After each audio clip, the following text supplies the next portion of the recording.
And hello, everybody. Let's just drop the music down a little bit in volume.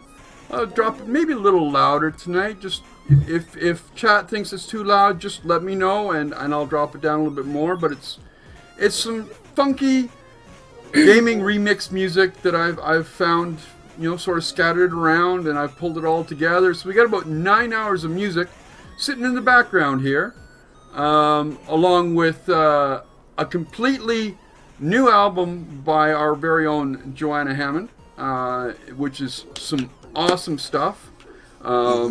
She's actually going to be... She blames me for forcing her to pull it all together into an album.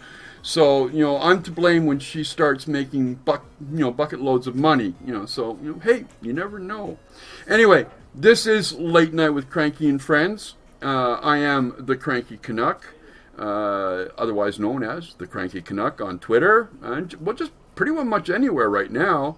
I am joined by my two co-hosts this evening. On the far right, or depending on which way you're looking, the far left, is the beautiful Karida, otherwise known as the Shadows Dawn _ Remember the underscore, folks, or she'll come hunting for you. And smack dab in the middle, pretending to be a rose between two thorns, is Red Mage. Otherwise known as Red Mage X on Twitter, and that's not a new account, but it might as well have been since he forgot it for how long? I don't know. 4 years. 4 years you forgot about that account. Yeah. Wow. Please tell me you are not running the egg avatar. No. Oh, I actually good. I had one up there and I changed it to the 8-bit Red Mage. The other day. Okay, good. Because you know what I would have done? I probably would have walked down to Hamilton and slapped you upside the head. That's not how you do social media, man. Come on now. Oh no. By the way, I do want to note, Red Mage has joined the writing staff of crankygamers.com.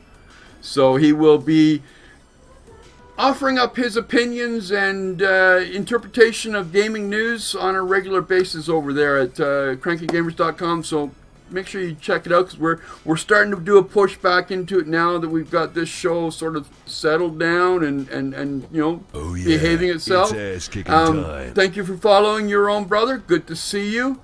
But yeah, so we've also got some exciting stuff coming. But for now, we got a little bit of catch-up news to do. First off, 2 bits of World of Warcraft news. There is a final date for the 6.1 drop patch, and that is February 24th.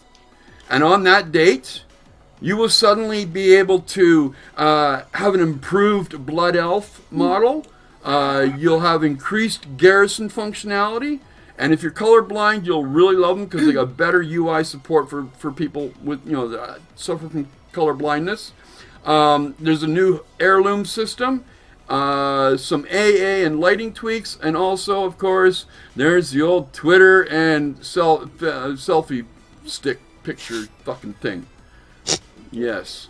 I like all of that. Up until the end. Yeah. Same here. Now, there's also apparently some rumors being floating around Reddit, on the I guess the Blizzard subreddit, whatever they call it. Because unless I'm feeling really masochistic, I don't go to Reddit, because it hurts my brain too much. These neckbeards and their stupidity. But one of the rumors is that they're gutting the Diablo 3 team, because apparently, I guess the game itself has seen growing pains and failed to really gain traction with other Blizzard titles. Now, you guys go ahead, because I got my own feeling on it. What do you think of that news? That they're going to be basically gutting the staff of Diablo 3? I really don't know. It has received its pretty much one expansion. That's pretty much the way that the franchise has gone in the past. Get one expansion and then nothing. until they do what? Diablo 4? I'd be very surprised if we saw another one come anytime soon. Well, yeah, it's... I don't even know what they would add to it, to be honest. Well, the way I look at it, if there's any problems with Diablo 3, number one, it was fixed with the expansion.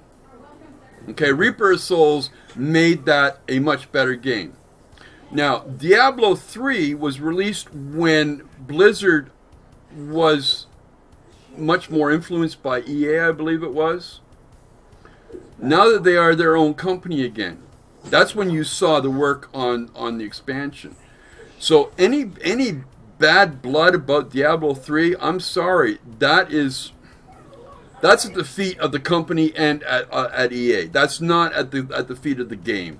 Like, I don't think you can blame the game for that. Okay?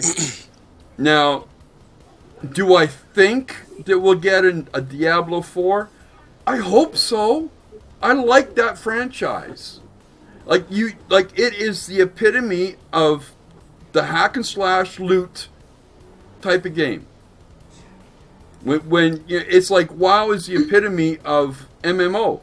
When it comes to hack and slash and looting, Diablo is the brand name to go with. Yeah, I just wish that they would make the monsters swarm you even more than in even just on normal, because I remember like in Diablo 2 and stuff, normal was you could get through the first levels, but then you got seriously jacked up by swarms. Well, I'll tell you something. I'm playing season 2 of like the seasonal in Diablo 3 Reaper of Souls, season 2 on expert, and I'm doing rifts. And let me tell you, those fucking monsters, they aren't shy at coming at you. They are just a bombing every time you turn around. Like, sometimes you can't even draw a breath in between waves. So, I don't know when you last played the game Karita, but I would suggest if that's what you want, then yeah, that's the level you would go in at, and that would be enjoyable. Now, one of the other rumors. What's surprising is that the staff are working on a StarCraft game with Left 4 Dead, DayZ, and Smite elements. Anybody care to explain to me what the fuck that means? I don't know, because you have a real-time strategy game coupled with a first-person shooter open survival world game. Yeah. And then the open world survival zombie game. So 2 zombie games, and then Smite, which is a third-person, over-the-shoulder MOBA with different pantheons of gods. Like I said, what understand. The fuck are they? What would they possibly be working on? That I'm sorry, but that rumor, downvote. That makes no fucking sense whatsoever. None. I could see them working on another StarCraft franchise, though. Oh yeah. Well, they have to, because that's their one entry right now into esports. Right? Like they want. And it is slacking off severely. Oh yeah. I know hopefully Legacy of the Void will bring them back. Yeah, well, I know that they're hoping that Heroes of the Storm, but there's also might be problems with that too. But that they were hoping that Heroes of the Storm would be the equal to Smite and League of Legends and take that spot that StarCraft is losing space in. But if they reinvigorated StarCraft with another edition, would that bring it back? Would that bring it back up the levels? I honestly don't know how well Heroes of the Storm is going to go. On the one hand, it has pretty much everything that people love from Blizzard. All of their favorite characters are going to be in there. Yeah.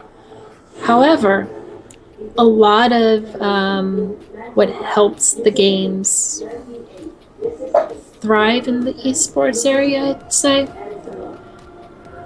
Yeah, just like Veg just said, it's much more casual friendly.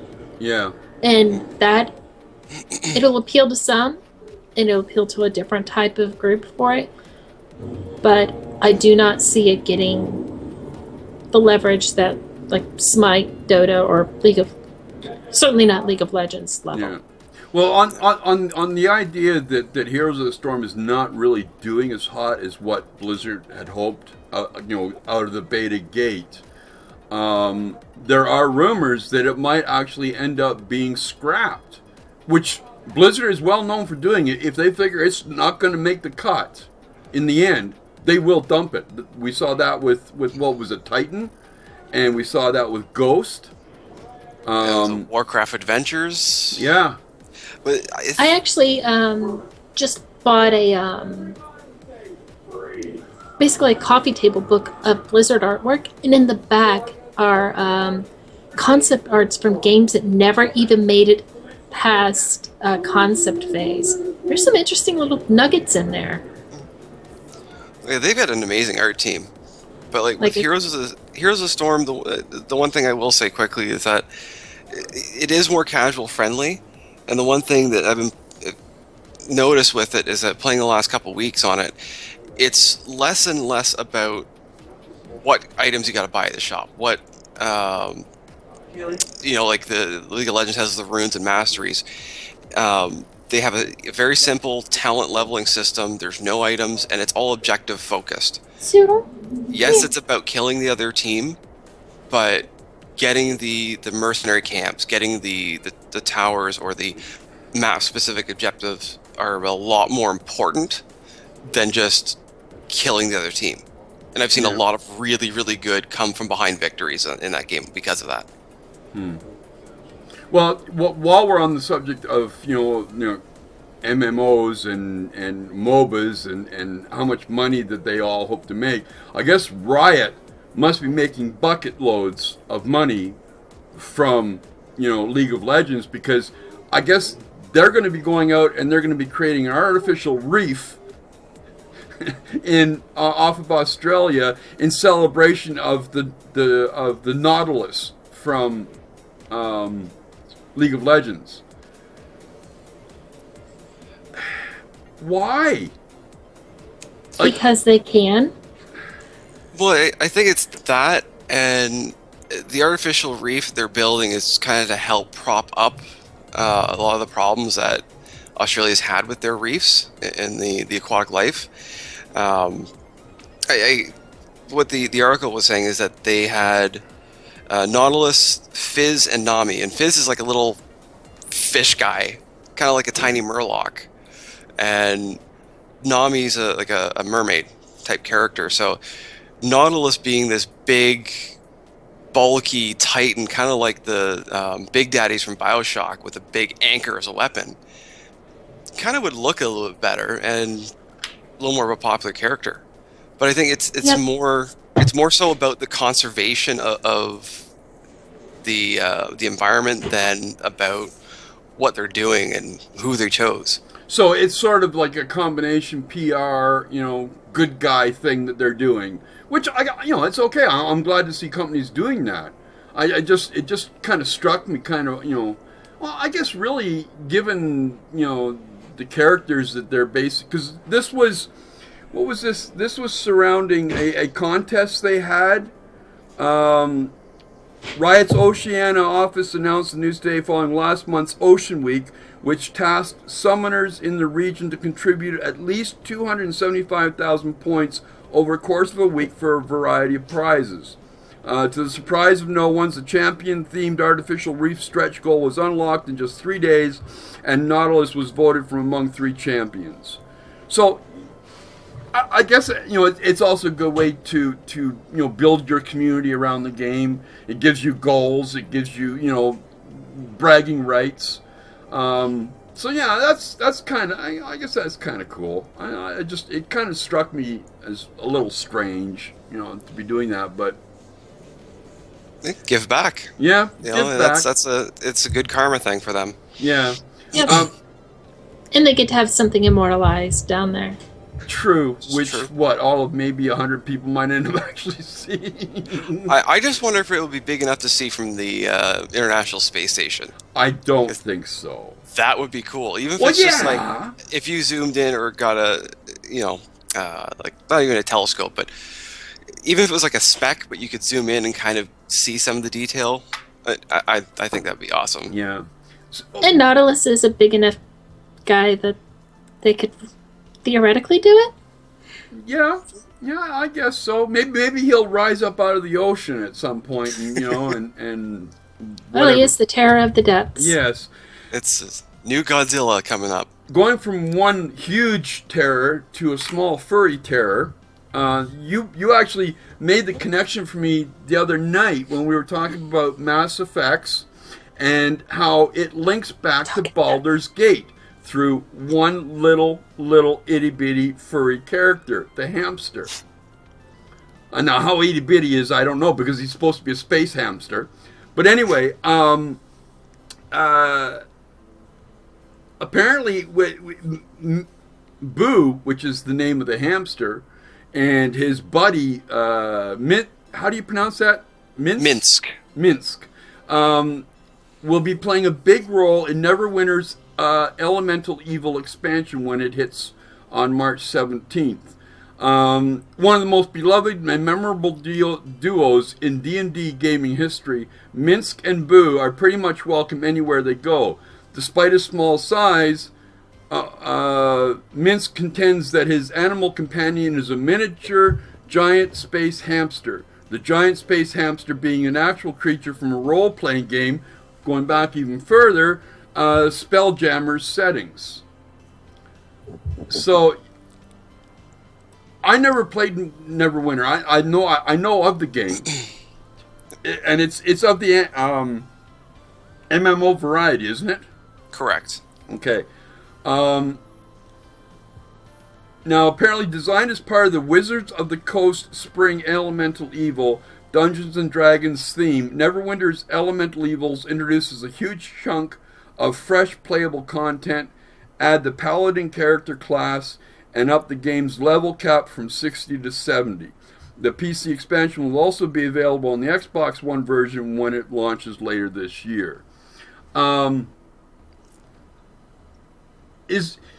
See, the problem, the thing I don't quite understand, like, you've got older MMOs like Neverwinter Nights, okay, which in its time was obviously a very popular game. You're still doing shit for it.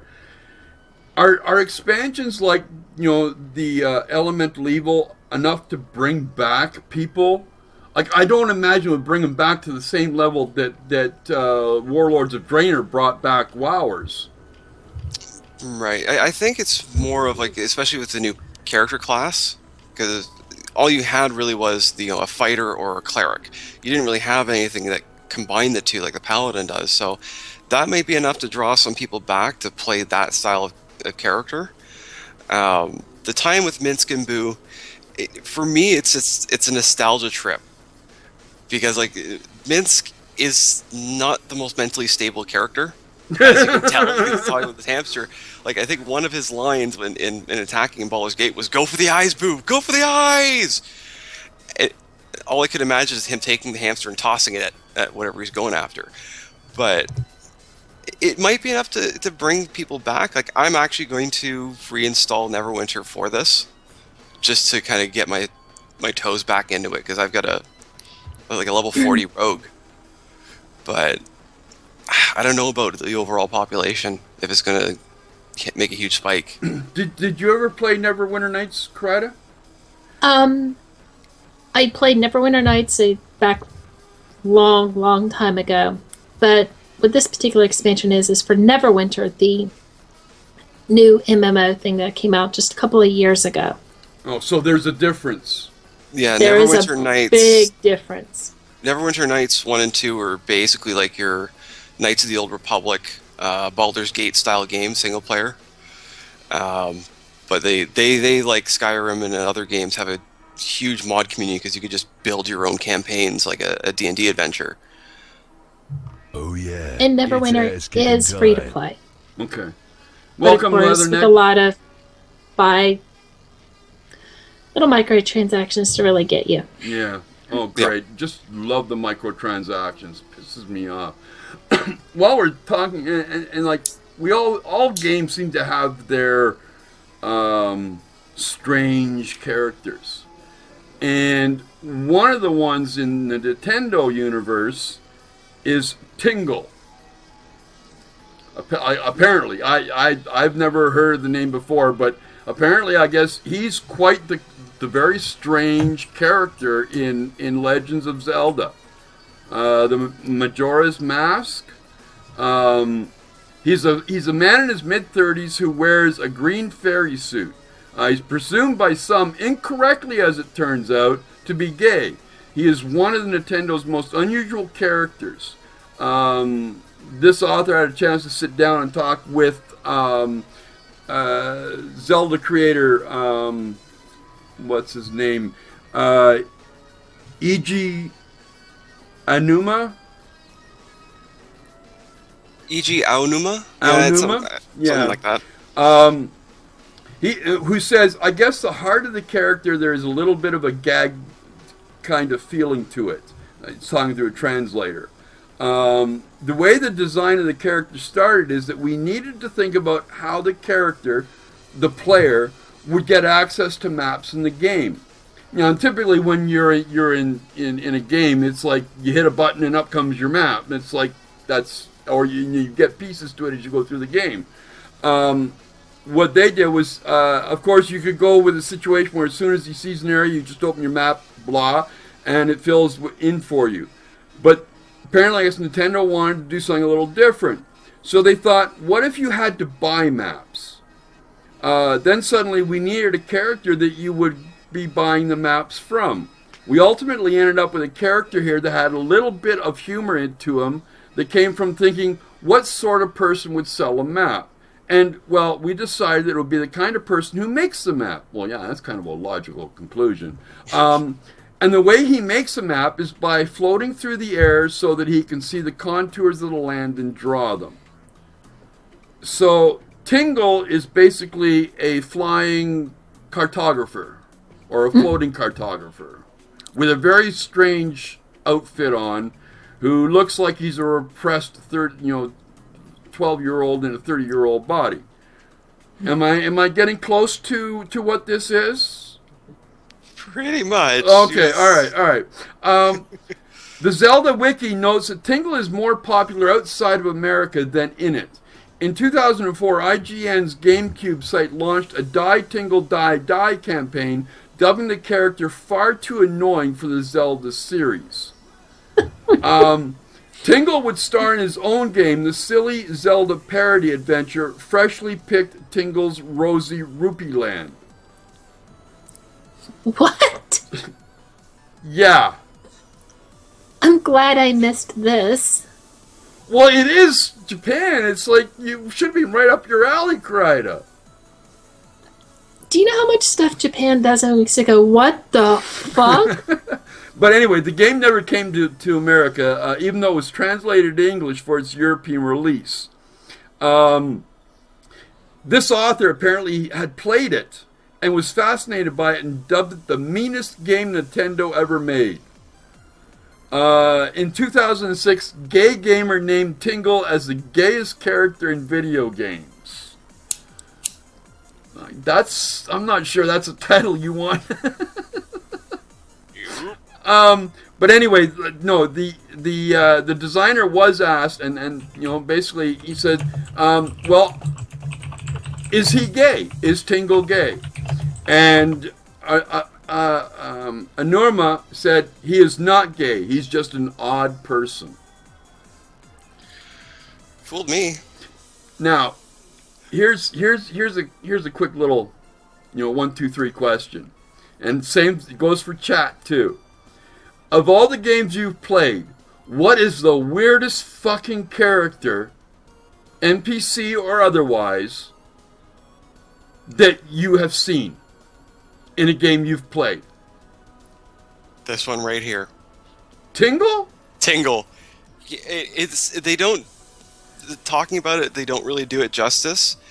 And if he's not gay, that's a surprise, because he is a very odd, flamboyant character. Like the mentality of saying he's a 12-year-old in a 35-year-old body. No, he's a 5-year-old in a 35-year-old body, because it's just... he was one of the first characters ever in a video game that made me feel uncomfortable. Really? Like, it's just one of those characters with Link. I wished I could have chopped his head off and be done with him and left him to rot. Like, it was the worst character. I'm surprised that he got any kind of popularity anywhere, ever. No, just no. So you really cannot think of, like, I don't know. And we're done. Okay, yeah, right.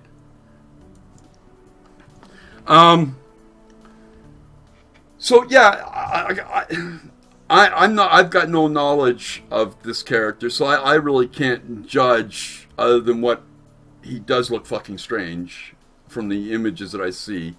But you seriously cannot think of anything in all the games you've played that's more weird than him. That's saying a lot. And I've played a lot. It's... you know what? It's if it comes to weird characters, he will be the first on my list, and I have a hard time racking up a second. Wow. At least without taking a good amount of time and going back and researching. This would take me a day or two to figure out.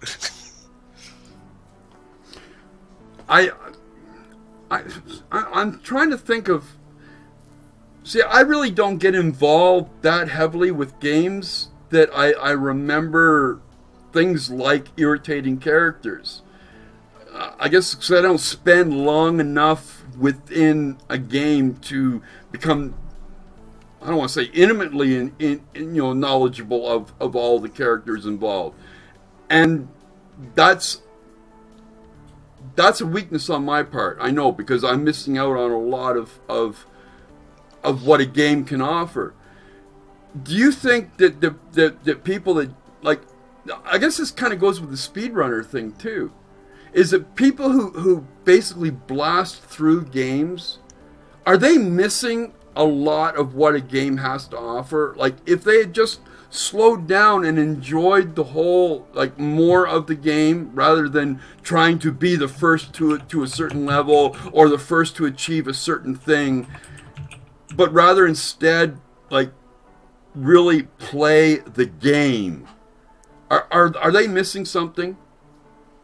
Oh, I would think so. Like, I personally, like my father comes over and we play WoW together when he has free time, and I find that he won't always take the time to read even a quest when he picks it up.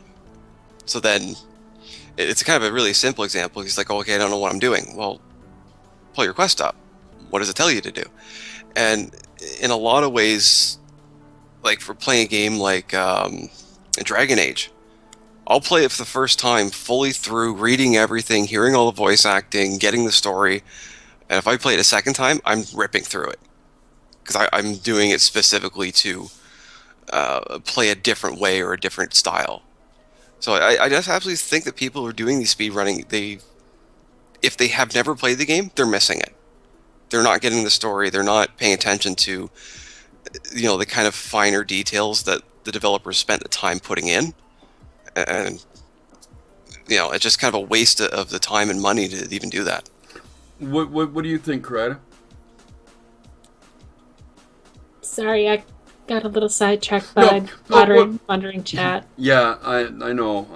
I was hoping Jamie would be here, but my question was, are people that basically plow, literally, full force plow through a game just so that they can achieve something, or just so they can be the first at doing something, are they missing out on the larger aspect of the game by not being able to just relax and play the whole game? It honestly depends on what they want. If that is their thing, they're going to get their full enjoyment out of it no matter what they do. But for people like what Red Mage was saying, learning the story is pretty much a big part of what I want to do. Yeah.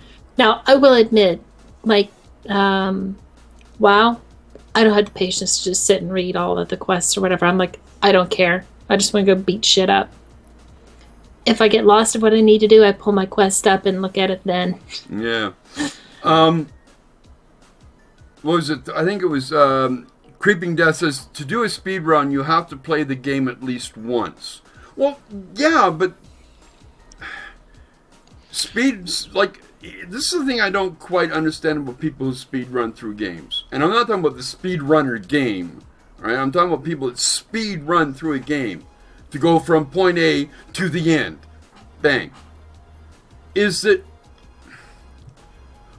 where I'm not quite sure where the enjoyment factor is in there. Like, you've just spent $50 or $60 and you're bragging that you finished the game in X amount of hours. Like, where's the enjoyment? Oh, yeah. It's ass kicking time. I don't think there is. Like, World of Warcraft has perfect examples of this. You have guys like Athene, who literally, for as soon as the expansion launches, races to be the first, level capped character, or be the first to kill or clear through an entire raid to get that. Hey, we did it first. Yeah, the world first. And to be honest with you, those guys can't be enjoying it all that much, because at that kind of a level, it is like a militarized job. It is, you know what you need to do, you know where you need to go to get your levels, get your gear, and go. And it's breakneck.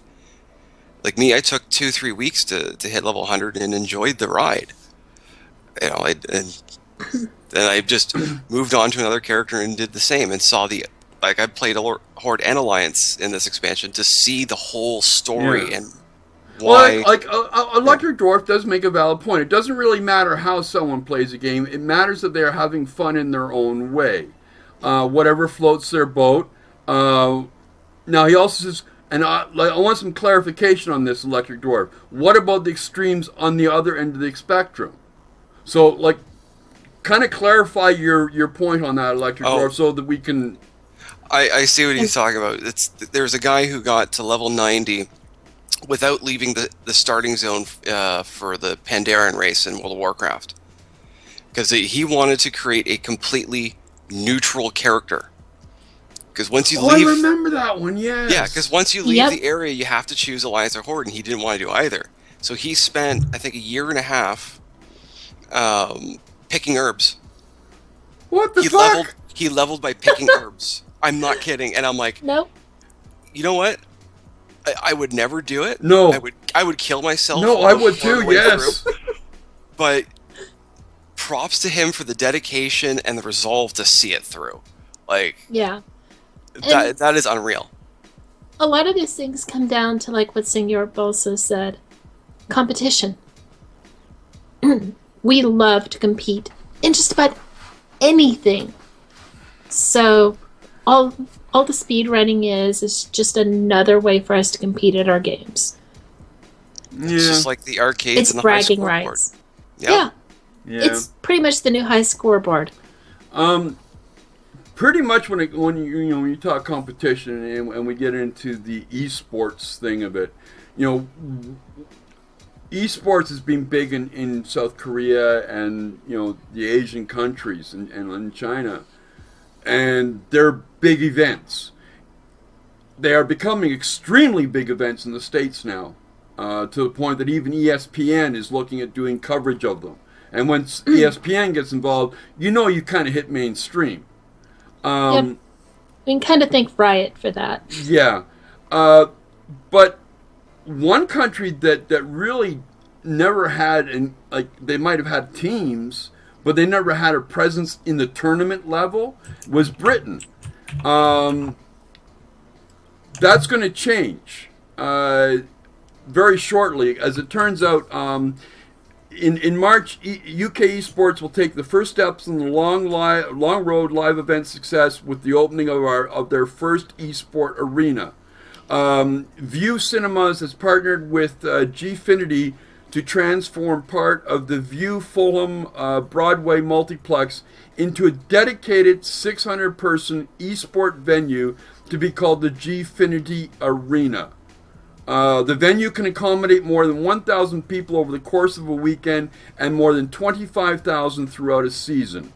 It includes a player's lounge for up to 50 gamers, Gfinity's own entrances, a ticket hall, automated ticket machines, and confectionery stand. They plan on having the doors open in March for start of what is called the 2015 Gfinity Championships. The games that are slated to be played are Blizzard's Hearthstone, EA's FIFA. That's a new one on me for esports. I hadn't even. That makes perfect sense. Wait. Okay. And Valve's first-person shooter, Counter-Strike Global Offensive. Over $500,000 in prize money is being earmarked. Now, you sort of sighed, Red, at the mention of FIFA. Why? Because it makes perfect sense. I'll agree there, but especially because it's the UK. Yes. And soccer is huge. But my disdain for those games, I know people who play it, and I'm not a soccer guy, full disclosure, at all. And I was watching the two of them play, and I will watch golf or paint dry before I watch that tournament in specific. It's being a hockey guy, soccer's boring in comparison, and full of whiny babies. Ooh, you're gonna piss off our English contingent severely, aren't you? You know what? I have a lot of respect for those guys. I can't run around like that all day, but it's not my sport. No, at all. Yeah. See, I'm not much of a sports person. Period. I got burnt out of sports after too many years working as a bartender in a sports bar and doing their PR. You know, I had enough. So, you know, people go on raving about hockey, you know, because I'm a Canadian. They go, well, you know, what those hockey? And I'm going, what's hockey? So I've had enough. I've had more than my fill. But back to this, do we even in the States? Is there like a dedicated arena just for this, or are they more like they take over existing arenas for that duration? This sounds like it's going to be a permanent esport arena, which would be kind of a first in outside of Asia. Yep. I'm not even sure if the U.S. does. I think you're right about them taking over somewhere else. Yeah, we do not have our own. All we do is take over other venues to be able to do it right now. But eventually we should have our own. Do you think esports will get that big that it can actually have its own, like, okay, in like for example, you've got Maple Leaf Gardens, okay, and you've got what's some of the big football stadiums that are like brand named. Could we see a day where in the U.S. and maybe even I don't think it would happen in Canada, but in the U.S. you could actually see a Nintendo stadium that is basically, it's like esport competition on an ongoing basis for 6 months, 8 months out of the year. I don't know if I could see it, but I hope so. I wouldn't mind seeing a Razor Dome or something like that. It would be awesome. With the amount of exposure esports is getting now, as opposed to years ago, where if you're lucky, you might have caught like a Counter-Strike or a Halo tournament on TV, like cable TV. But now it's all over the place. Like even the League of Legends, I think the LCS, some of their tournament was on today, and I was watching a bit of it over Twitch. So if ESPN's going to get on board with it, you know what? Like you said, it's a good sign that it's going to get some interest. Well, what I'm hearing is that ESPN, what they're looking at is like the Invitational, and which is that's the Dota 2, big Dota 2 event, and also the big League event that they're going to be covering. So they're basically going to be covered. Like that's basically like they aren't going into this whole hog. They're being their typical corporate self. Now here's the interesting thing. What happens to something like Twitch if someone like ESPN suddenly turned in and said, "We're in this"?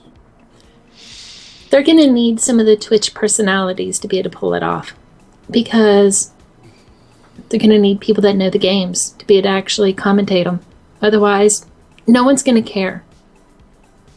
Yeah, that's why you'll see, especially in any of the U.S. events, you'll typically see Freak from Riot, or at least one or two Rioters there, and casting. I think one of the ones I watched had 4 people on the. I think it was like the mid-between matches, so they kind of talk amongst each other and talk, kind of like how. Like you have for hockey, you have like the shows in between the periods where they talk, like Coach's Corner or whatever. So they have that, and that's amazing. Like they don't just have blank dead air or music in between. They'll have, talking about, okay, well, here's what these plays. Let's look at the replay, and but like I don't know. It's just one of those things where time's going to tell on this one and how well it's going to do.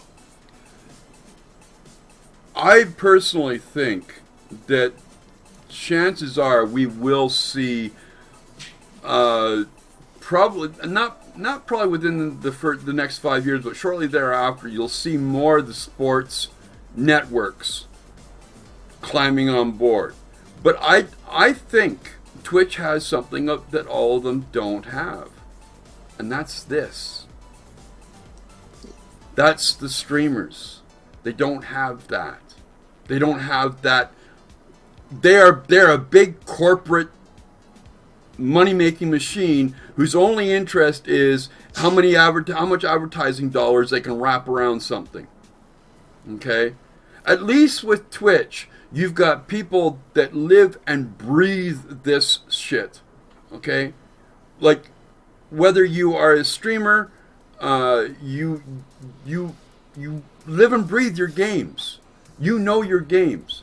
You can't bring, unless ESPN is going to become a broadcaster for the masses like Twitch, there's not a chance. And I don't even think they could build a community like Twitch has. For all its problems, okay, that Twitch has, community-wise, it's pretty impressive what they've built.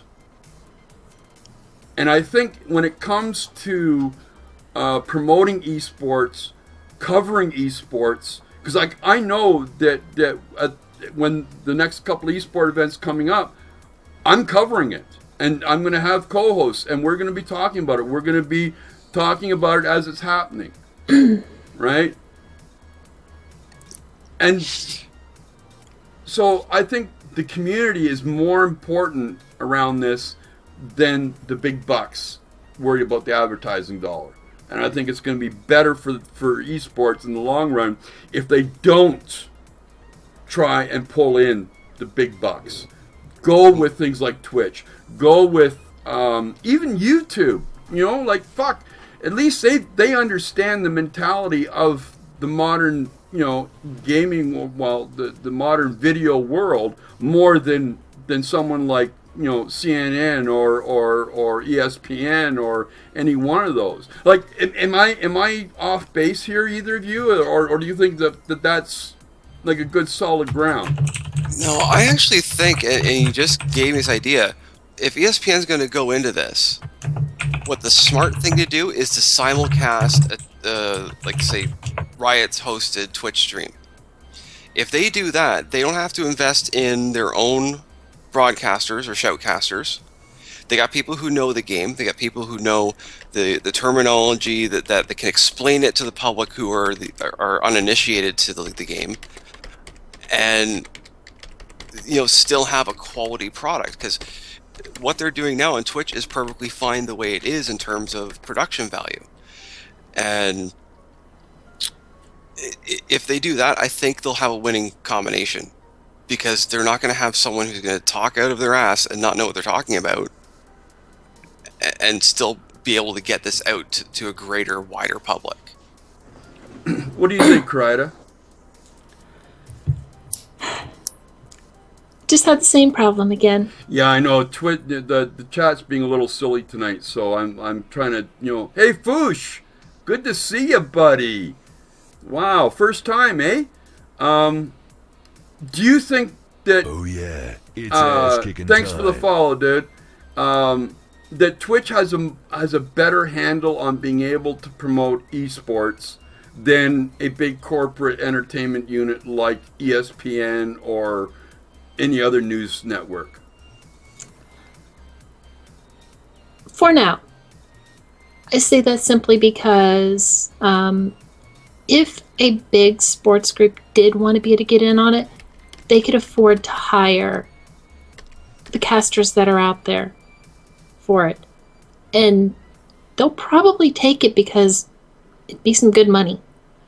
Because they'll be able to afford to pay them probably a fair bit more than a lot of other places could right now with it. It just depends on how much money do they want to throw at it. Yeah. If they dive into it, they could certainly take Twitch.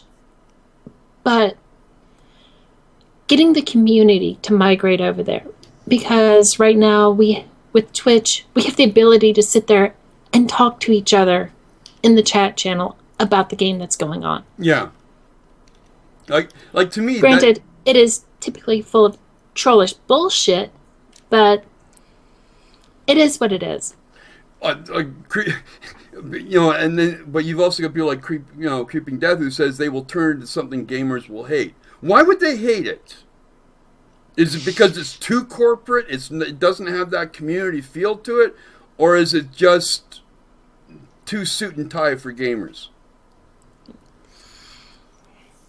They will need to allow the gamers to be gamers, and the casters that love their games to embrace it utterly.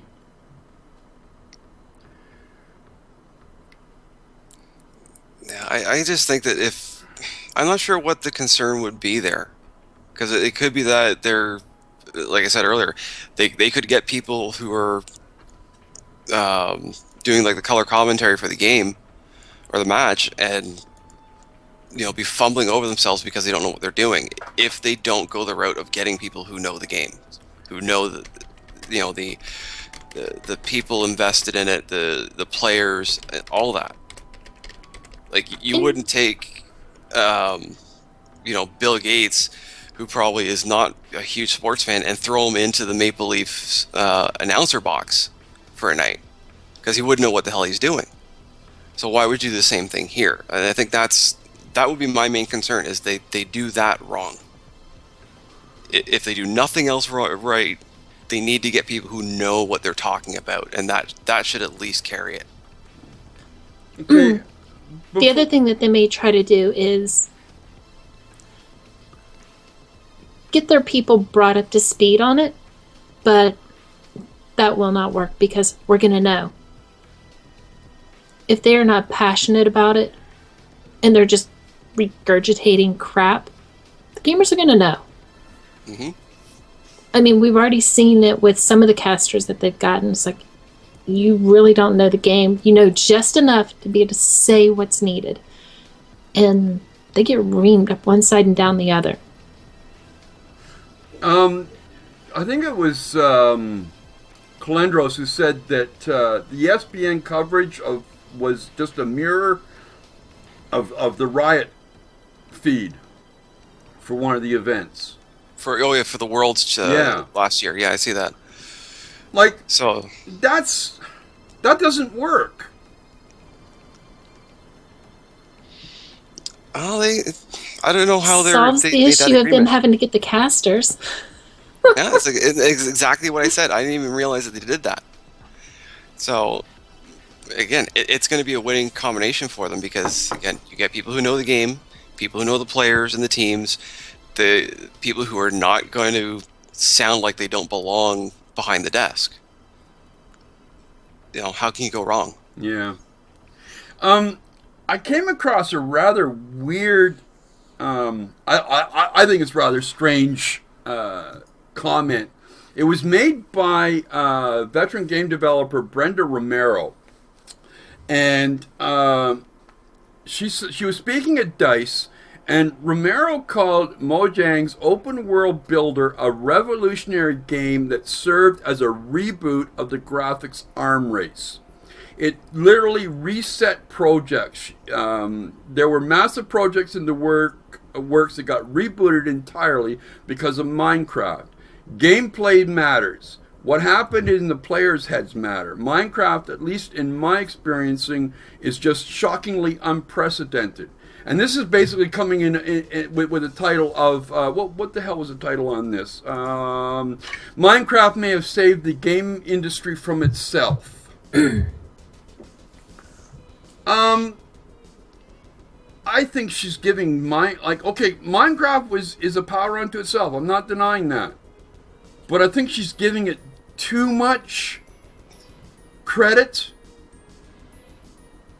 I think there were other factors that are probably going on, and that maybe Minecraft, because it gained such a brand, such a pull, that it may have had some effect on the graphics arms race, but I don't think that it deserves the moniker of saving the game industry from itself. Do you? Maybe not such a lofty title, but I would put it among a list of games that have kind of rejuvenated the idea that gameplay is what matters as opposed to how it looks. Like, you look at a lot of like the new Call of Duties, Battlefields, they're pushing that hyper-realistic look and amazing graphics, and a lot of games are doing that now, but it's kind of looking at shifting the focus to games like, Don't Starve, Minecraft. They mentioned FTL, they're faster than light. You can even kind of go back into older games from older systems, like Chrono Trigger, like some of the original Zeldas, like for this SNES. They still hold up now. 10, 15, 20 years later, the gameplay still holds up regardless of how it looks. And it's more about the play experience, the story, how much fun you have with it, as opposed to, does it look amazing? Well, if it looks like that, I don't want to buy it. And that's been the attitude for so long, and having Minecraft as one of a list that's done this, I can agree with. But saying it's the one and all be all that has done this resurgence of gameplay overall, no. What do you think, Creda? I would say it's one of the first ones in the modern time to actually gain traction. And that, I think, is what she's thinking of. And afterwards is where we had, excuse me, the resurgence began in earnest. Because more people saw it and okay, this is worth taking a chance on. Some people do want it. There's at least enough of a market to make it worthwhile. But, yeah. And like you were saying with Call of Duty and such, what gameplay changes are there really? None. What changes did they make to the game? Other than updated graphics engine. Well, even that's questionable. All you really got was new texture maps. And a new timeline. From what I've heard, each iteration, it's basically ended up being, here's your same maps, we put a different skin on it. What the hell? Why am I paying another $60 for a repeat? Yeah. I don't understand that at all. Now, she did go on to say, and players are much more willing to explore things, whereas in the past the reaction may have been, look at the shitty graphics. I think we're well past that point. I'm seeing game publishers taking a lot of smaller bets, knowing that maybe one of these 10 bets is going to pan out. That's happening now. People look at things like Minecraft, like FLT, and you potentially have the same return on investment. So rather than lumping all your your big money into a big AAA, why not spread that around 10 projects that will bring a return, but out of that one will bring really good returns. So I get what she's saying. Like since Minecraft, and someone did say that pixel art gaming was around before Minecraft, because Minecraft just didn't come out of nowhere. Like, I don't care how good Notch is, he still had to have some sort of inspiration from somewhere. Okay, but since Minecraft, we have seen, and this is where I will give it credit, we have seen a resurgence in the willingness to accept different types of games, right? Different types of graphics. We're not all just shooting for the fancy, photorealism, 4K, blow up in your face, orgasmic beauties. We're willing to go with the Don't Starves or the Binding of Isaacs. And in that way, yeah, I think you can give Minecraft some credit, but it didn't save the industry. It still would have changed. It might have taken a little longer because the consumers wanted that change. They would have driven that change eventually. It just happened around one big thing that exploded, and mainly because the modders got a hold of it. Minecraft was in the right place at the right time. Yes. Oh, yes, exactly. Yeah. Yeah, it was. Okay, on that note, we're going to take a 5-minute break, folks. Got to refill the drinks. Got to, take care of some other shit. But if you're new here and you're liking what you're hearing, you're enjoying the conversation, you're enjoying chat, because we're trying to keep it nice and, pleasant and enjoyable, give us a follow. Hit that old follow button if you already haven't, because it, kind of lets us know we're doing something right. But we're going to take a 5-minute. I'll turn the music up a little bit. We'll see you in 5.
and we're coming back. We'll just turn the music down a little bit.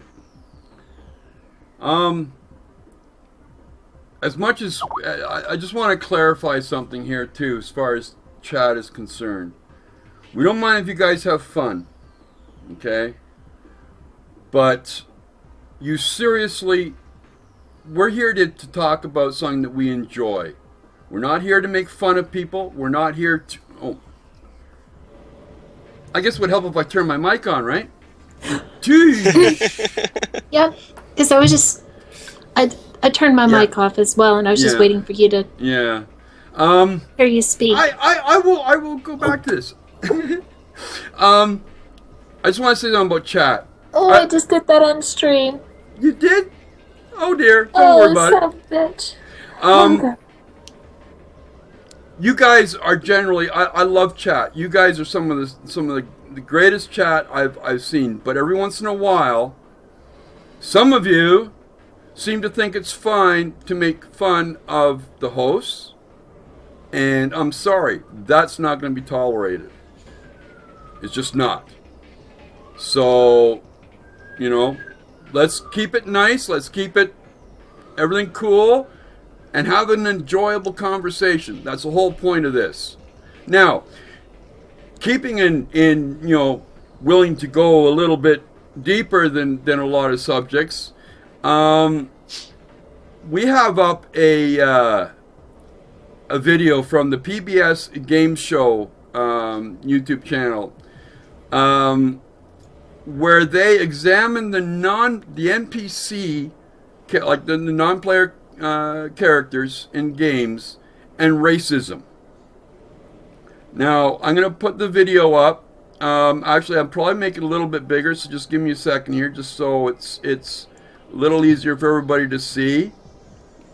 All right. I'm sure that, you know, Red won't mind having his name blocked out.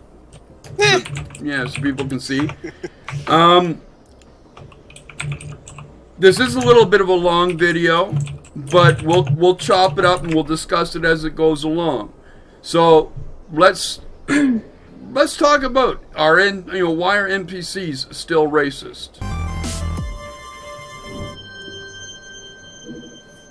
We've talked before about how games have had more than a few issues with racial inequality. 85% of the playable characters in games are white, according to the virtual census, and when people of color do appear, they're often relegated to what you call a non-player character. If God is love, then you can call me Cupid. Because NPCs lack any agency and generally hold little power, things can get problematic pretty quickly. In a medium where the entire world is subservient to the player's will, games can be racially unequal in ways that other mediums just can't. Movies might have to worry about the power dynamic in narrative, but games have to be concerned with the power imbalance in both narrative and mechanics, particularly when it comes to white player characters facing off against NPCs of color. And that means game designers need to think about everything from the skin color of the enemies on the other end of the barrel to using stereotypes as a crutch for character design. Let's start with enemy design and how people of color are often framed as the villains. Resident Evil 5 takes home the gold of racist... Okay, before we go any further, I can already see that Red's getting a little red on this one. Are you having a problem with this right off the bat, or are you what's going on? Oh, I'm gonna draw the line on this one. This guy or this series, right immediately is screaming at me, sounding like Anita Sarkeesian in Feminist Frequency. That's what I was gonna say. And it's fine if some of the main characters tend to be predominantly white, some Hispanic, what have you. Some of the most badass characters, NPCs or not, have been black. Sergeant Johnson from Halo is one of the biggest badasses and, frankly, one of the most popular characters of that series. You know, even in Mass Effect, I can't remember the guy's name, but you're with him through the entire thing. Anderson. With him through the entire thing. The guy's a badass. He's cool. And that's not something you can just pull off and be the silent protagonist. You know, Three Dog from Fallout. an NPC, but still a very powerful figure because he's the voice of the people. As Veg just said, Barrett in Final Fantasy VII. Yeah. All right, well let's carry on because like they're going into Gold of racist creations of NPCs by far, with 95% of the gameplay consisting of a white protagonist killing off hordes of nameless zombie-diseased Africans. They actually throw spears, I'm not making this up. Then there are all the war games, like Battlefield and Medal of Honor, that differentiates the player from enemy targets by using skin color and culture, most recently Arab or Muslim cultures, the same way that the NFL uses different colored jerseys. Even The Legend of Zelda, for all of its childhood innocence, isn't above fault. Ganondorf's Gerudo racial group might be made up, but they're an entire class of people defined by 3 characteristics: living in the desert, having darker skin, and being thieves. All the heroes are white, of course. Look, I'm not saying that people of color always have to be the good guys, but given the massive inequality in the racial makeup of playable characters, this power dynamic of white guys squaring off against people of color just can't be ignored. Racist and okay. What the? Oh, God. God. They went after the original Zelda because of Ganondorf? Really? And the Gerudo race from one game. Really? But come on, Resident Evil, that one Resident Evil, where was it based at? Was it in Africa? Because this sounds like the same argument that people go against Disney movies saying it's all whitewashed. It's like, oh well, you know, it's Cinderella is a racist story. It's all whitewashed. Where did the story come from? Where's the origin? Like, the arguments are starting to really sound like Feminist Frequency. How cherry-picked this is. Okay, all right. Let's. However, wait, before you get it started, Okay. This is the second time you've paused it, and he's had the goofiest expression on his face. That this is going to go into the GameStop video highlight. Yeah, it might. Racist NPCs don't just come in the form of enemy hordes, though. Take a listen to Letitia the Trash Lady in Deus Ex Human Revolution. If it ain't the captain himself. This isn't Mark Twain, this is just over 3 years ago. Letitia points to an even bigger problem than racially divided enemy hordes. Because, as the white protagonist's designated street informant, which is a half step up from using the term urban spy, Letitia exists in the world of Deus Ex solely to grant access to a part of Detroit that's outside of the main character's race and class. I hear there might be a gun seller or two around town. She's an example of a person of color who not only suffers from a stereotypical So only and blacks offensive can get you access to representation, guns but also off the finds street. themselves in the lesser role of an NPC because they're racially distinct from the white protagonist. But there is hope. Games have gotten a Okay. Well, before we get into there is hope. What about a Russian gun runner? Yeah. See, They're notorious for it. That character in particular, I'll give him credit on that one because that is a horribly written and voice acted character. yes. That. Like, Yeah. that was pulled Yeah. from like a bad version of The Help. Yeah, I don't know what the game designers and the voice acting people were thinking of. Yes, that was particularly bad. But is it However, racist? I can honestly say that I have, in my life group, I have some black friends that have done that voice. But they've done it on purpose. Oh, yeah. Yeah. I'm a few of my black friends. My ex is black as well, and it's like she would do it every once in a while as a joke. I would do it as a joke, and it's that's one thing. But like to actually portray a character this bad, and this is supposed to be Detroit. She sounds like she's from the far south. Yeah. And yeah. subscribe All right, to you. well, let's Yeah. get on to the whole. Now you notice that, and I'm being judgmental, but do you notice that the sign that says there is hope is white? And the sun is brown. Yes.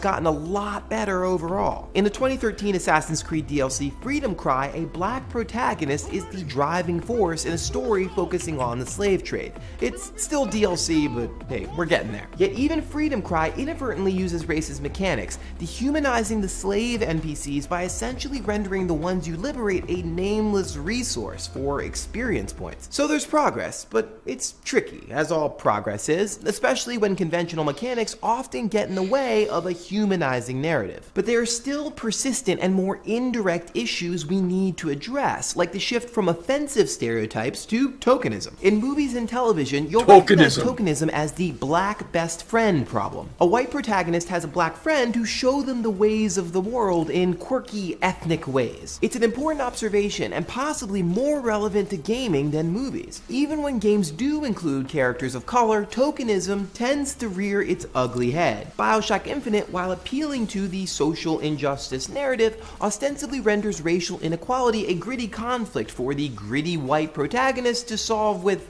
quantum physics. And are NPCs always going to be fully fleshed out characters? Of course not, but they also don't need to be written as cheap stereotypes because that's just lazy. Things like Mass Effect and the new Dragon Age include darker skin tones while ignoring them as any indication of race, an odd oversight in the context of their exceedingly racially divided universes. I don't think it's too much to ask to have racially diverse characters whose skin tone is more than just a cosmetic adjustment to make a game appear diverse. It may seem like I'm splitting hairs here, but you are exactly the kinds of changes that need to happen for true equality in games. On the 60th anniversary of Brown vs. Board, I can't deal with this idiot anymore. And I was gonna say he really 4 out of 4? cherry-picked.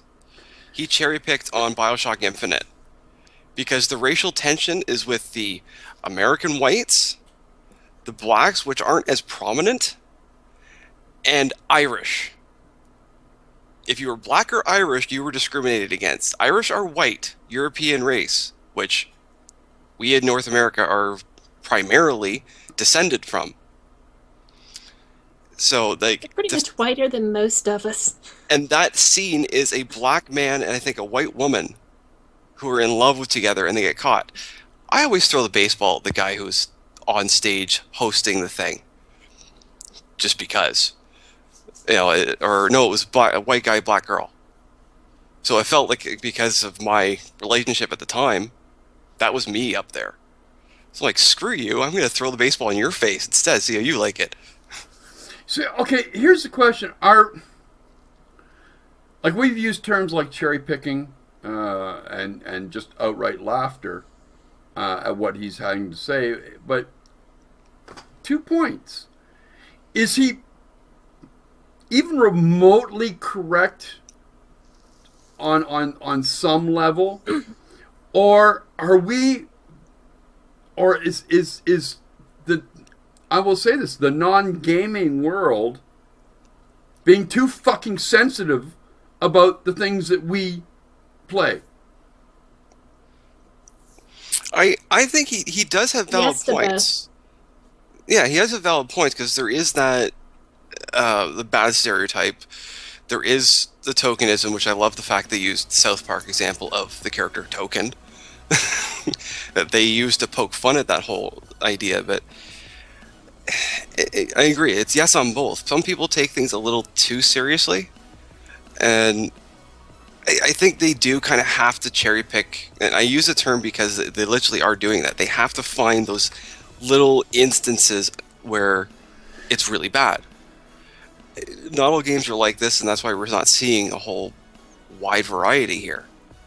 But again, some of the examples, like I said, BioShock Infinite, he picked half of the problem of the racial inequality. He didn't pick the white side of it, just the black side. The one that got me, and also I think Senor Balsa got this one too, was in the Mass Effects, where suddenly skin color does matter because you're not making it apparent enough. You're just sort of using it as a story element. You're not recognizing the fact that this commander or whatever admiral was a black man. Sure, you know. So like, he said, wait, did he just say his skin tone shouldn't matter? Well, you can't have both, dude. You cannot turn around on one hand saying we're being racist with, you know, in regards to the NPC characters because we pinpoint the fact that they're black, and you cannot then just turn around and say, well, you're being racist because you aren't applying, you know, the skin color as an important fact of the story. You cannot have both. And that's the thing with Mass Effect is, yes, you can make the character whatever you want. Male, female, white, Asian, Hispanic, black, whatever. Your race and gender don't matter to the story and to the important characters.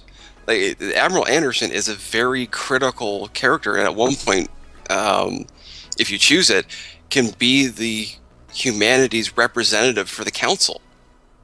Which, as far as I'm concerned, in that game is like one of the highest honors. You are sitting on a council of other extraterrestrial races in a council and get to have a say on what goes on.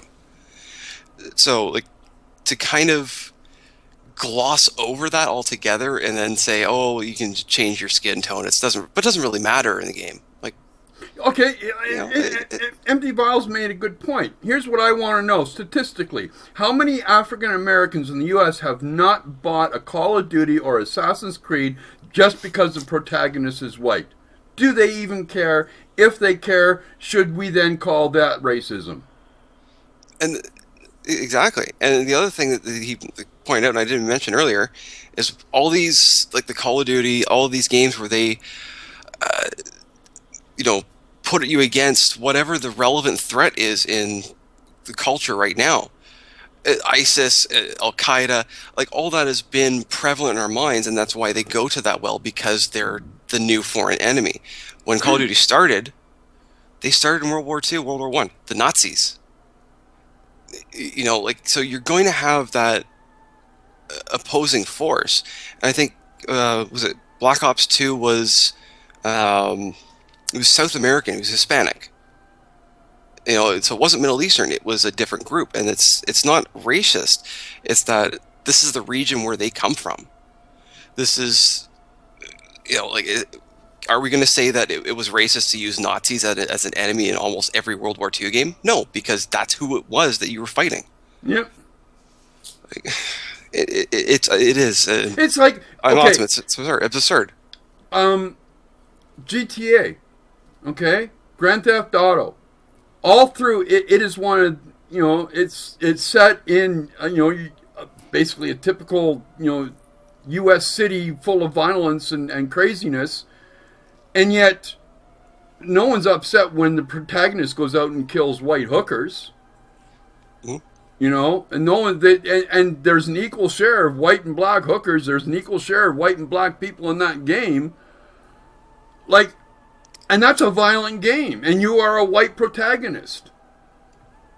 Yeah, and even San Andreas, you were a black character, and it was kind of like the 1990s Compton NWA era, and a lot of those characters kind of followed those rappers as well in terms of who they were portraying. Really, you know, there's no mention of that. It's a strong black character role, male lead role. What's your feeling on this, Karida? Like, are we going too far? Like, I know you got really upset with the Zelda because that's your home turf. People need to put on their Come on, their big boy underwear. I'm sorry. Yes, you can have a point. And yeah, some things could stand to be addressed, like dumpster lady. I'm sorry. Yeah, that was a bad one. That was a bad one. Really, guys? Whoops. Greetings, gamers. Greetings, gamers. Come Welcome. on. I hate this autoplay.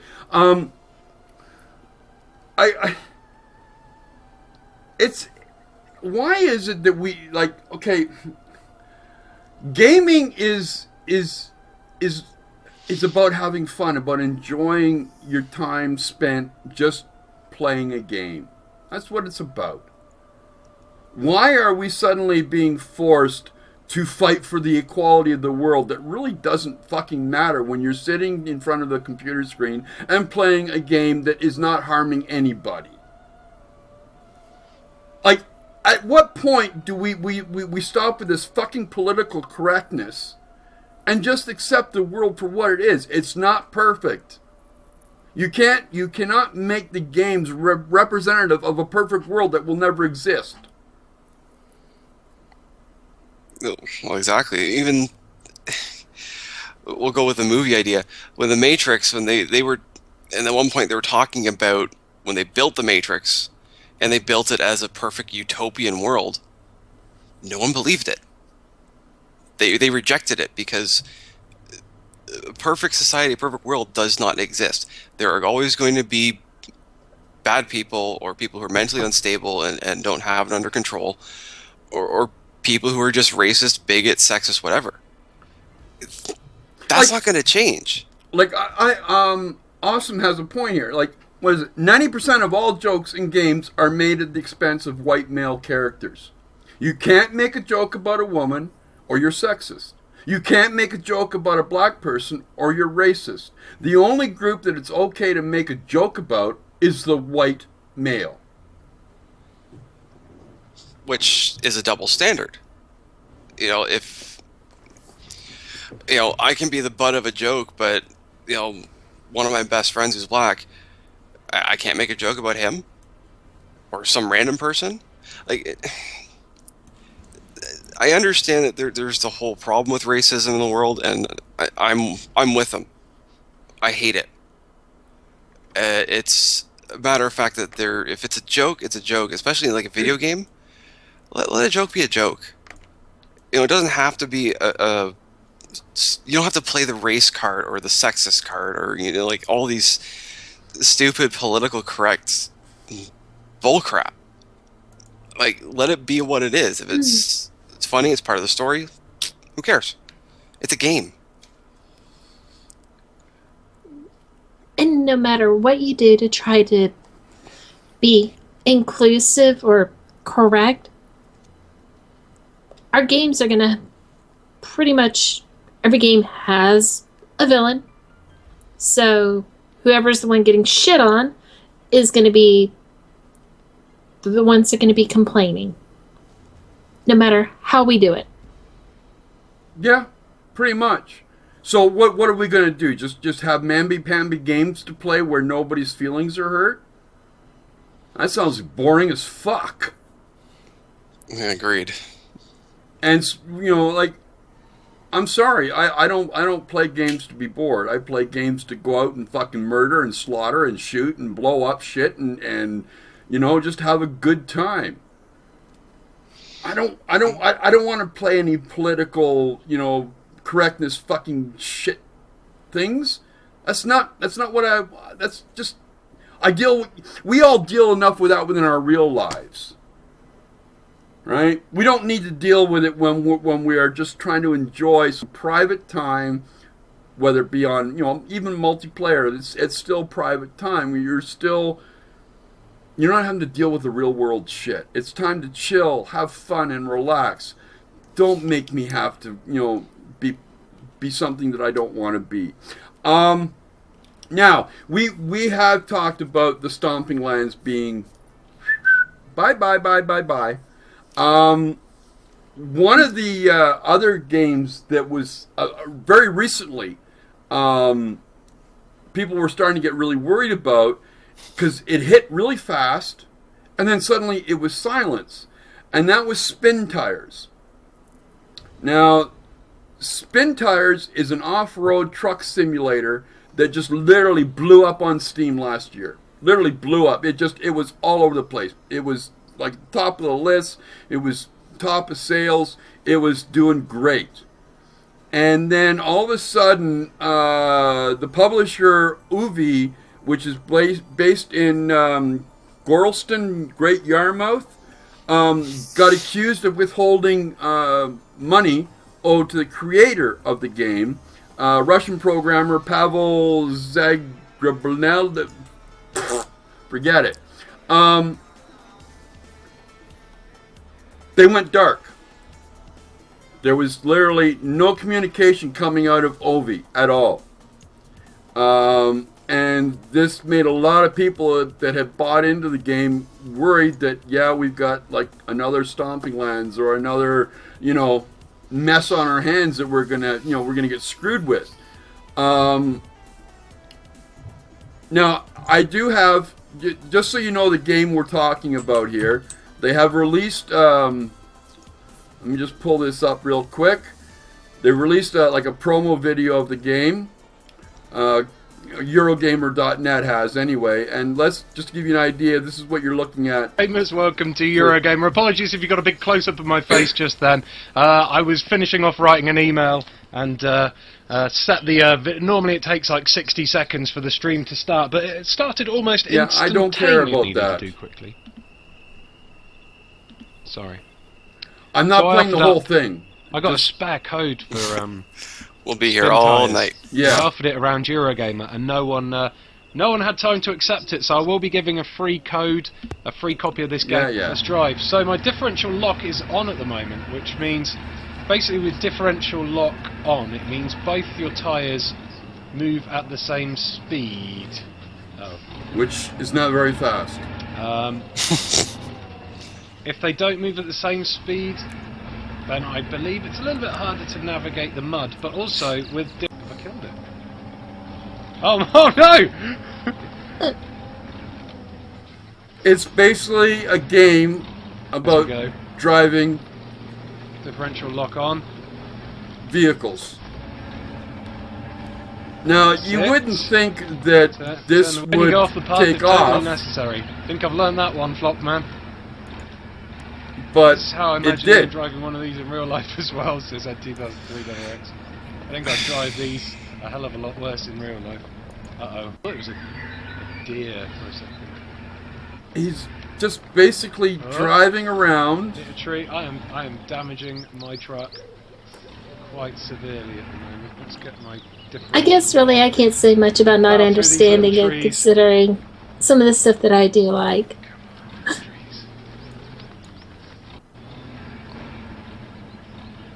I'm trying to understand the appeal for this. Well, like, Senor Bolsa says in chat, the Spin Tires is an excellent game, by the way. It's just really niche. Really specifically niche, I would say, yeah. Like, this feels like something I do when I need to go somewhere after a snowstorm. I do this kind of shit in real life in the snow. I don't need a game to do it. Yeah. So I've unclogged that bit anyway. Let's straight down the narrow track that I... He's not doing very good at... drive it off a cliff in this game. Turn right. So, oh, look at this! You get to drive. Oh, no, that looks like it could be fun. Myself extra move power. Probably need to check my map again just to... Senor Bolsa, Yo, can you run job. over other vehicles in the game? Let's head to the... I don't know. So follow... Oh. Okay. Splits. The road splits slightly. Congratulations, you did the worst thing you could ever do in a slippery surface like mud or snow. Stop. Differential lock and all-wheel 86. Yeah, that sounds pretty good. Very cool. This is the first time I've played this game, by the way. I am totally learning as I go. So he looks like he's getting quite a collection of vehicles there, at least. No, that's wrong. That F1. No. Anyway, that's the game. Now, what's happened since then is after months of silence, apparently OV has returned, admitting to a failure of communication and pledging to continue to improve Spin Tires with the help of the developer. They said, "We openly admit the communication between OV and our customers has been weak over the last few months. said Tom Fellis, who is based in Cyprus. Our customer base grew far beyond what we initially expected, and we needed to cater for that quickly. The development plans became sketchy, and before we knew it, we had a runaway train. Please accept our apologies. Now, that seems to be a good, honest, we're sorry, mea culpa. You got to admit, it's better than what, the Stomping Lands has done.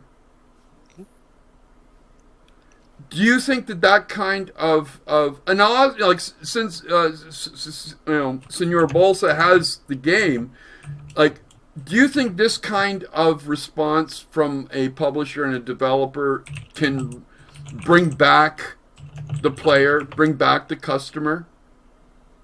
Or did that dark period just do too much damage? I don't know. It may have hurt them pretty badly. I was saying in chat, I said earlier, I don't really see the appeal for this myself, because I could just run outside, grab a car, and drive out donuts in the snow. Like, it's not a big difference for me. But, like, it may hurt them, the fact that they had this kind of dark period and didn't know what was going on, or this may kind of help renew faith for people.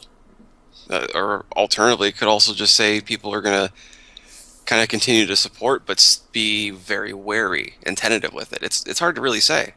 What kind of effect do you think that this has had on the indie games? Like, we got Stomping Lands, and now we've admittedly got Spin Tires has had their problems because they did not anticipate this kind of reaction to the game created. So do you think that dark period did them too much damage that they can't come back from it, or did this honesty help them? Or is it just market speak? I think it's market speak. They probably won't see much of a difference. It's just a thing of like, well, maybe we shouldn't have done that, so to cover our asses and keep us from getting in too much trouble, we're going to come back out of the woodworks for a little while. And then I would not be surprised if they said, well, we're done. Well, a little later on down the road. Yeah, now there is supposedly a large update coming, which includes mod support. It includes cockpit camera view, and some other stuff, but they don't really mention it in here. It's on sale for £10 in Steam if you're in England.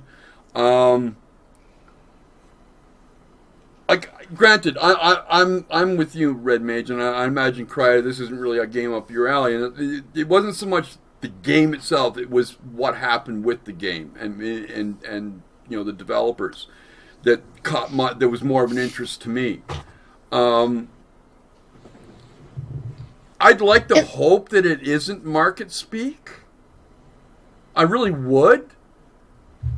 I would like to think that game developers who find themselves in this situation, you have the one hand, you've got the Stomping Land situation where bang, they're gone. It's done, right? You're screwed, and that's what we're coming to expect. So that when a developer or a publisher like Ovi goes dark, your first reaction is, oh, we're fucked, right? Now they've come back and they said, we're sorry, we're so sorry. Yeah, like, fuck you.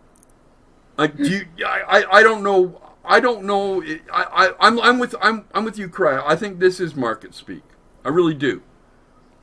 I would like to think it wasn't, but I don't know. Something in my gut just tells me that now whether or not they'll be able to continue making the game. We've already got some bad blood between the publisher and the developer. And that's not always good. Now, they've said that they've made up and, kissy kissy and everybody's happy now and, we're away to the races. But do you think that when you've got it already, you've created a situation between a developer and a publisher that you can come back from that, or is that just No, no? because you have that bad blood. You're still going to be sitting there fighting each other. You're going to remember what happened last time. And that working relationship's already been destroyed. Yeah. Yeah. The only way I could see the game coming back is if the publisher sold it to another publisher. That happened with another game on Steam. The publisher of the game, the publisher / developer of the game, basically issued a death threat to Gabe Newell on Twitter. And Steam immediately yanked the game from sale. In the following months, it turns out that the gentleman that did that was basically tossed out of the company, and the game and the IP was sold to another development house. And it is now back on Steam. So, what's going to happen as far as that game's concerned, I don't know. One of the things that when Guild Wars 2 announced their big expansion coming up, one of the things they were talking about was a new profession or a new profession class. And they didn't really give that much information of what that was going to be. They have now announced that the Guild Wars 2 newest profession is the Revenant. Now, to what they said here is, we looked at our whole set of 8 professions and tried to figure out what archetype was missing. It took us back into our past. Peters describes the Revenant's abilities to channel different legends as a sort of like a weapon for the right half of your skill bar. For the benefit of those who haven't played Guild Wars 2 before, the skill bar generally only ever shows 10 skills at once. 5 weapon skills in the left half and 5 skills in the right that can be rotated through. Those right side skills include a single healing skill, several utility skills, and an extra powerful elite skill.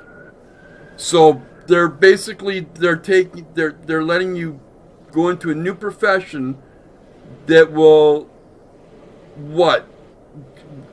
pull from the others and create a sort of a hybrid profession. They're talking about it pulling on the legendary characters from the lore and such. Oh yeah, it's ass So kicking time. it'll be interesting to see what they do. Is Veg still there? Maybe, because I know he tends to know a lot more about the game, and he was talking about it earlier. So maybe he has a bit more knowledge of what we could expect from that. They go on to say that we brought a lot of the lore from Guild Wars 1, connecting it back to the past. Some Guild Wars 2 players may not have heard of this stuff or seen it before, but it will excite a lot of our long-term fans who have been playing our games for a while.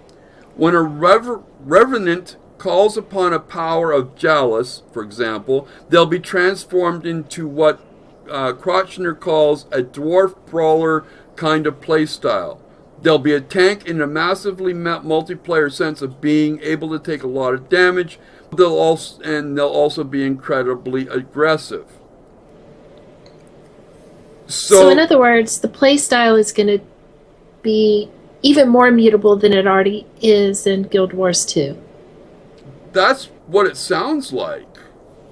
This sounds neat. They go on, let's see, he also reveals Jalus' elite skill, the Right of the Red Dwarf. Longtime players may recognize the significance of that skill name from the original Guild Wars expansion, Eye of the North. When activated, the Revenant will turn themselves and their party members into stone, presumably boosting defense and power. So it sounds like what the Revenant is, it's like you can literally pull the powers and the skills and abilities from previous skill classes. Is that making sense? It sounds like if you kind of put into like a mythological pantheon kind of idea, it'd be like someone who's a fighter who would call upon Thor and be more of like a brawler type, swing a hammer or whatever, and then call on Frigg or Freya, who's more like of an archer, and then call on someone else who's more of a, like Loki, who's more of a trickster. So I think it's kind of like how World of Warcraft, like the monk character can either be a tank, damage dealer, or healer. It's the ability to kind of shift and meld your play style to kind of fit what needs to happen. It seems like a jack of all trades is what it sounds like to me. But it sounds like an interesting mechanic for how they do it. Yeah, because they go on like not all the legend characters are humanoid, Quashner warns before introducing the second character that can be channeled. Malik, the Unyielding, a demonic powerhouse that players actually fought in the first Guild Wars. This ties in to bringing Rightlock back as the first Revenant. He was a very whatever-it-takes attitude, and he gets his power from Malik, and he will use them. He will do whatever he needs in order. So it sounds like you're not just pulling it from your own pantheon, you're pulling it from your enemy's pantheon as well. Yeah, because he would be a legendary evil power, but still a legend in its own right. So it. What do you think? Karida, I know. You're a MOBA or MMO player as well. Like, what do you think of this idea with Guild Wars? Like, what they're doing here? Is this something that it is kind of really new and could reinvigorate the Guild Wars brand? Like, would this bring you back? Like this kind of information of what to expect with the expansion? Could this bring you back into playing it? Considering I've not really dove into it very much yet, so actually, yeah, I would be quite interested to be able to try this out and see how it does.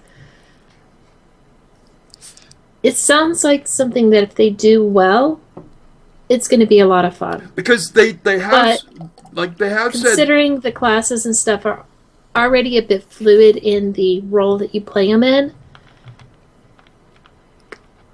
it's going to be a delicate balance to be able to not make it just seem overly done. Yeah, they came point blank out and said that with the expansion, you're not going to see new levels. You're not going to see new caps, right? You're not going to see new characters. And this technically isn't really a new character, it's a new ability. But it's adding a whole new aspect to the game that wasn't there before. And I find that really interesting. Like, have you played Guild Wars 2, Red Mage? No, one of my friends has been trying to get me into it. But like, I'm just kind of reading off some of the stuff in one of the Malik legend kind of summoning or power. It really is. It sounds counterintuitive to how you would normally play, because they're talking about you want to stack up as many debuffs or negatively impacting effects on your character, and one of their elite abilities, they call it Embrace of Darkness, will push all of those debuffs onto your target. So it sounds like it's going to be one of these harder to master type characters because of the different ways it sounds like it's going to play. Like, it sounds, I don't know, like a lot of fun. It does, and it sounds like it would be. I don't know how easy of a learning curve it would be, because I haven't played Guild Wars since the original Guild Wars, and that was God knows how long now, probably 8-9 years. Yeah, back when dial-up was still a thing. Yes. Okay, we're running a little long here, folks. We're coming to the close of the show. I want to close off with this one because we talked about the amiibos yesterday. Okay, and we talked about how some of them are becoming collectibles, and whether it's a forced collectability by the lack of any new ones being made, or genuine market share collectability. Apparently, there is going to be a limited edition gold Mario amiibo.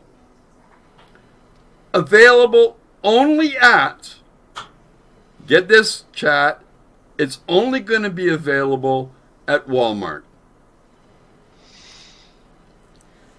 Wait, are we meaning gold or just gold colored? Gold colored, I'd bet. Yeah, it says we have reason to believe that the gold version of Nintendo's iconic character will be exclusively available at Walmart. Now, this begs the question, what is GameStop or Electronics Boutique or whatever you want to call it, what are they going to get as an exclusive? What's Best Buy going to get? What's Future Shop going to get? Because if these things go the same way that Skylanders did, they'll all have their own exclusive. Like that's the first thing that screams out to me. But I guess what they're saying is as well is that it appears that they'll only be able to get it through buying Mario Party 10. God, I didn't even realize they got that far. So they're doubling up on their income on this one. You have to be able to get it, or to be able to buy it, you have to buy a specific game, which you may not even fucking want, right? Well, I'll give them credit for one thing. Mario Party is fun to play as a group of friends, especially when you're in punching distance. Especially with me and my friends, it gets pretty violent. But if that's the case, I don't see a problem with bundling it with Mario Party 10, but I don't have a Wii U. I don't have any next-gen Nintendo console, so I won't even spend money on it just to get this. Yeah. Yeah. I know I'm not going to be lining up for it, but then I'm not going to be lining up for any of the amiibos, regardless of their supposed rarity. But on that note, we're gonna call this evening's show to a close, folks. I want to thank Red Mage. I want to thank Kurida. Thank you both very much for being here.